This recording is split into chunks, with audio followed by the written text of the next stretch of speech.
തിരുവനന്തപുരത്ത് മെഡിക്കൽ കോളേജിൽ നിന്ന് വന്ന വാർത്ത, ശരീര സാമ്പിൾ അത് ആക്രിക്കാരൻ എടുത്തു എന്നുള്ളതാണ്. അപ്പോൾ അതിൽ ആരാണ് ഇതിന് ഉത്തരവാദി എന്നുള്ള ഒരു ചോദ്യം ഉയരുന്നുണ്ട് അല്ലേ.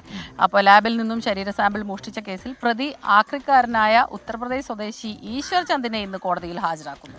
അഡീഷണൽ ചീഫ് ജുഡീഷ്യൽ മാജിസ്ട്രേറ്റ് കോടതിയിലാകും ഈ പ്രതിയെ ഹാജരാക്കുക. മോഷണ കുറ്റത്തിനാണ് കേസെടുത്തിട്ടുള്ളത്. സുജിത് സുരേന്ദ്രൻ ഒരിക്കൽ കൂടി തിരുവനന്തപുരത്തും ചേരുന്നു. Sujith, welcome back again. അപ്പോൾ എന്താണ് ഈ കേസുമായി ബന്ധപ്പെട്ട് പോലീസ് പറയുന്നത്? ഈ ആക്രിക്കാരൻ എങ്ങനെയാണ് ഇതിനകത്ത് കയറി ഈ സാധനങ്ങൾ എടുക്കുന്നത്? അതിനുള്ള പെർമിഷൻ എന്താണ്? പെർമിഷൻ ഇല്ലാതെ എടുത്തു, അതുകൊണ്ടാണ് മോഷണ കുറ്റം ചുമത്തിയിരിക്കുന്നത്. ഇതിൽ മറ്റ് നടപടികൾ ഈ മെഡിക്കൽ കോളേജിന്റെ ഭാഗത്ത് നിന്ന് ഇനി ഉണ്ടാകുമോ അധികമായി? പ്രജിൻ, സ്മിത, ഇന്നലെയാണ് ആരോഗ്യ കേരളത്തിനാകെ അപമാനമായ ഈ ഒരു സംഭവം അരങ്ങേറിയത്.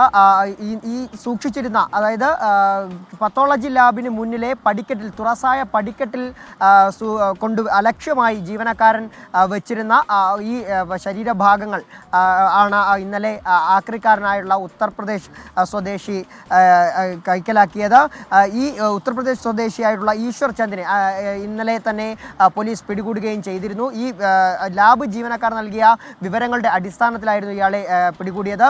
ഇയാളിൽ നിന്നും ഈ സാമ്പിളുകൾ കണ്ടെത്തുകയും ചെയ്തിരുന്നു. അങ്ങനെ ഈ സാമ്പിൾ തിരിച്ച് ലാബിൽ തന്നെ ഉടൻ തന്നെ എത്തിക്കുകയും ചെയ്തു.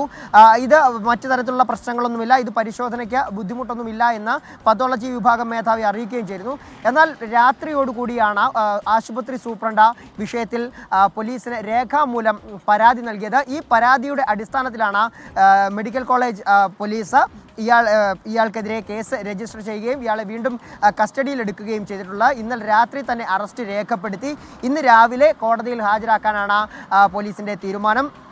സംഭവം കേരളത്തെ ആകെ ഞെട്ടിച്ച ഒരു സംഭവം തന്നെയാണ്. ഇതിൽ വലിയ വീഴ്ച തിരുവനന്തപുരം മെഡിക്കൽ കോളേജ് ആശുപത്രിയിലെ ജീവനക്കാരുടെ വലിയൊരു വീഴ്ചയാണ് ഇതിലേക്ക് വിരൽ ചൂണ്ടുന്നത്. അതായത് ഇവർ ഇത്തരത്തിലുള്ള സാമ്പിൾ പ്രത്യേകമായി കൈകാര്യം ചെയ്യേണ്ട ഈ ഒരു സാമ്പിൾ കൊണ്ട് എത്തിക്കേണ്ട മാനദണ്ഡങ്ങളൊന്നും പാലിക്കാതെ പടിക്കെട്ടിലേക്ക് കൊണ്ട് വെക്കുകയായിരുന്നു. ഇത് വളരെ കരുതലോടെ കൈകാര്യം ചെയ്യേണ്ട ഒന്നാണ്. വീഴ്ച വന്നിട്ടുണ്ട് എന്ന കാര്യത്തിൽ സംശയമില്ല. അതാരുടെ ഭാഗത്തു നിന്ന് കർശനമായ ശിക്ഷാ നടപടി ഉണ്ടാകണം. കാരണം ഇത്ര വലിയ ഭാരിച്ച ഉത്തരവാദിത്വമൊക്കെ അത്ര അലക്ഷ്യമായി കൈകാര്യം ചെയ്യാൻ പാടില്ലാത്തതാണ് അല്ലേ.